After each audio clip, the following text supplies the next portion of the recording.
Hi YouTube, this is Eric from Tacticalmissions.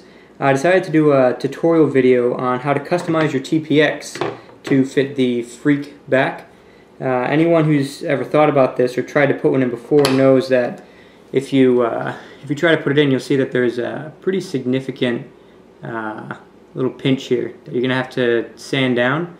And so all you need is one tool to do it, just a basic rotary tool or Dremel. With a sandpaper attachment, and that's it. It's pretty simple. I suppose you could probably sand it down by hand, but that would take a really long time. So if you've got patience, go for it. So yeah, that's it. I've already taken the TPX apart. I've got both halves here, and I'll just kind of go through it quickly and show you guys how to make the barrel fit. There are two catches when you do this mod. The first one is that the screw that goes in the top here is not going to go through, because it's going to hit the top of the barrel. So that's one of the catches. So if you want to make sure you have that screw in there, then you can't do this mod unless you find some other way. Post a reply video if you find another way. That'd be great. There is some space above the barrel on this hole. So maybe if you get a smaller screw that you want to put in yourself, you can screw this back together. But I mean, as you can see, it stays in pretty tight as is. I mean, I'm pulling on it now, and it opens just a little bit. So, I mean, you don't need it, but if you want to, it does look like there is some room to put a really small screw in there if you want to just custom fit it yourself. So that is an option. Second catch is you can't use this little block here. There's no way that block is gonna fit around the barrel. Yeah, there's not enough to shave off. The barrel is just about exactly as wide as this. So there's no way that you're going to be able to get this on there. So those are the two catches. So if you're okay with not having that screw in there and not having that block, then this is how you can get the freak kit on your TPX.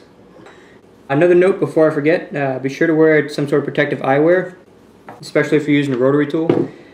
Just because the plastic is going to kick up in your face if you don't have glasses on or some sort of protective eyewear. That's not going to be so fun. As you're sanding, stop periodically and check the fit. So just basically put the barrel back on and see how your progress is going. I haven't really gone too far into it yet, but just so you guys could see. Alright, so not enough, so I'm going to get back at it.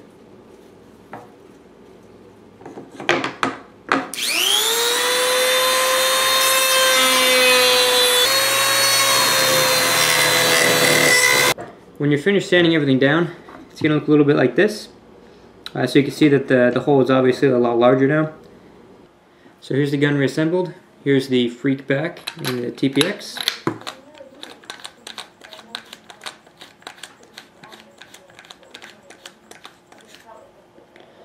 And there it is.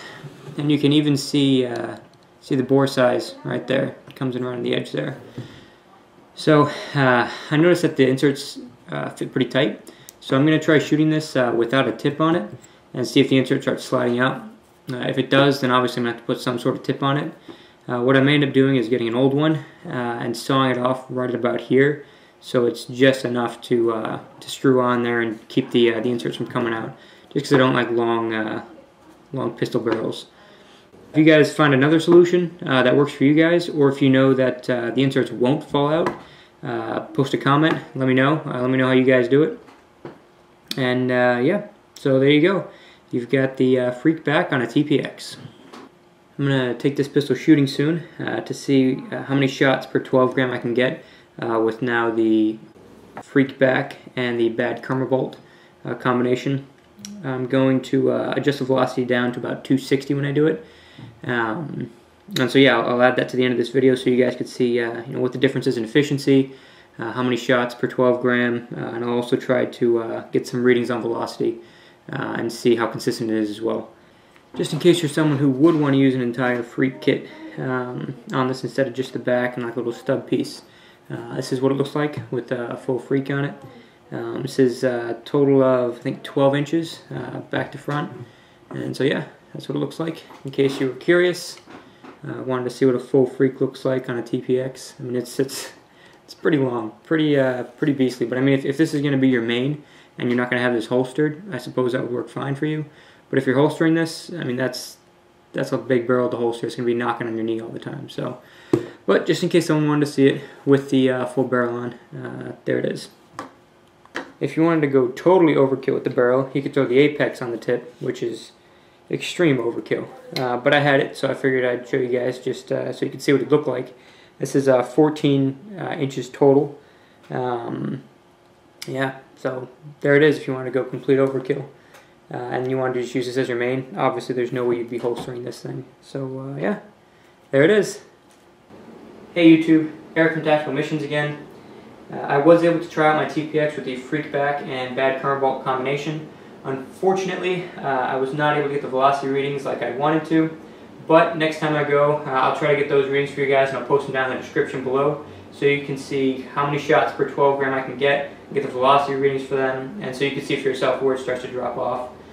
Overall, playing throughout the day, it did work really well. I was able to get 4 to 5 magazines through it, and those are the 8-round magazines, so that's 32 to 40 shots before dropping off, which is awesome. I used to get about 20 before they drop off, so that's a huge increase, so I'm happy with that. As far as brakes go, I did have a few breaks when I was underboring too much my first game, and so I swapped out the insert with the next one larger, and that took care of the brakes. I fired maybe 100 shots through it, and the only brakes I had were the first 10 or 15 that I'd fired through the first game. After that, no more brakes, so that's great. The inserts did stay in. I checked periodically to see if they slid out at all. Didn't slide out, not even a millimeter, so that's great. Didn't have to keep checking that. I didn't need to put the full freak front on it. I'm not going to have to get one of those little sawed off ones. So that's all great. And yeah, if you guys have any questions, feel free to comment below and I'll get back to you guys with any answers that you need. Hope you guys enjoyed the tutorial, and that's it. Don't forget to like, comment, and subscribe.